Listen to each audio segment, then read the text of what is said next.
Deuxième partie du livre, donc la première partie c'était du temps du Moyen-Âge, deuxième partie c'est au XVe siècle. Ça raconte quelques tribulations, par exemple un Noël tragique. À Noël, l'inquisiteur a déclenché un massacre, toute la population s'est enfuie et a dû passer la nuit à 2500 mètres d'altitude sur un plateau dans la neige. Le matin, il y avait 50 bébés qui étaient morts, donc c'était un Noël assez tragique.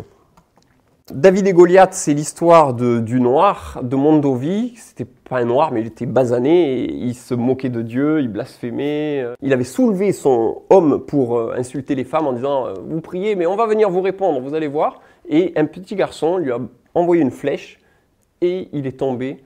Et comme les gens avaient peur des Vaudois, parce que pour eux, Vaudois, ça voulait dire sorcier, hein, c'était vraiment des hérétiques, c'était des gens, on leur expliquait qu'ils avaient le diable de partout, qu'ils faisaient de la sorcellerie. Donc les gens qui étaient très superstitieux à l'époque, finalement, ça jouait aussi contre eux parce que les gens avaient une terreur et l'autre qui ouvre son casque, le Seigneur permet que la flèche tombe bien et que le chef de l'armée qui s'était tellement vanté et les autres, ouais mais c'est des sorciers, tu devrais quand même me fumer, mais non, moi je crains ni Dieu ni diable, paf, il se prend la flèche.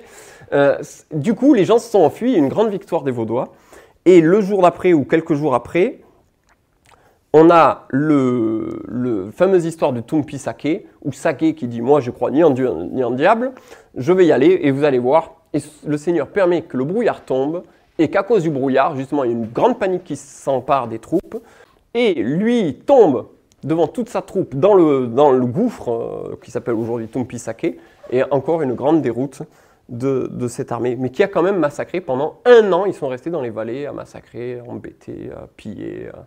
Donc il y a eu des délivrances, mais il y a eu aussi beaucoup de souffrances, quoi.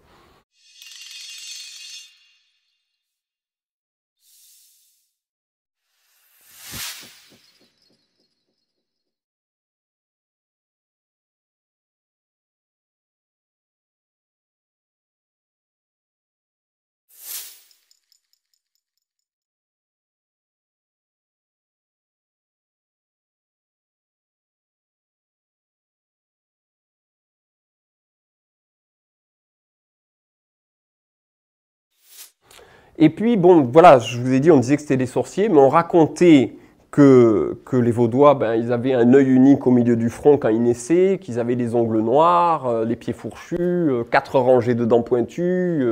Et le duc, qui avait 20 ans et qui était très crédule, croyait toutes ces choses-là.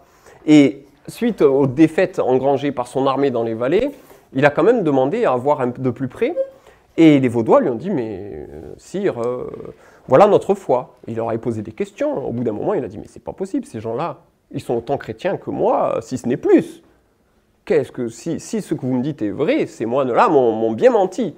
Et les moines qui se faisaient petits dans leur coin. Et au bout d'un moment, ils demandent, mais est-ce que c'est vrai que vos enfants naissent avec un œil unique au milieu du front, des dents pointues et des pieds fourchus?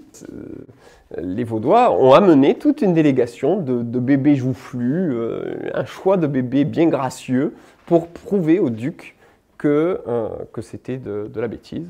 Le duc est devenu furieux et il a dit, la papauté peut dire ce qu'elle veut, j'arrête de l'autoriser à faire ces exactions contre vous et vous pourrez continuer à pratiquer la foi que vous pratiquez depuis une période immémoriale dans vos vallées. Et il y a eu une paix qui a duré une bonne période.